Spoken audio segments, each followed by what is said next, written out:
Вот как непонимание порой способно дружбу подменить враждой.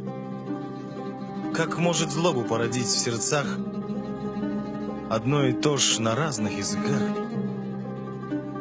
Шли вместе турок, перс, араб и грек.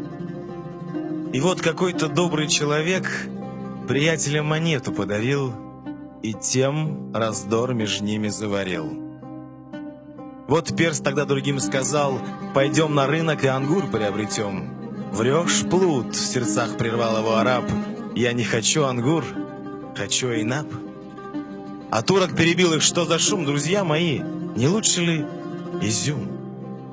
Что вы за люди? Грек воскликнул им: стафиль давайте купим и съедим. И так они в решении сошлись, но не поняв друг друга, подрались. Не знали, называя виноград, что об одном и том же говорят.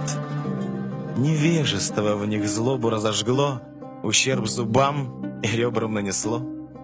О, если б с ними стоязычный был, он их одним бы словом помирил. На ваши деньги, он сказал бы им, куплю все, что нужно вам четверым. Монету вашу я учетверю, и снова мир меж вами водворю. Учетверю, хоть и не разделю. Желаемое полностью куплю. Слова несведущих несут войну. Мои ж единство, мир и тишина.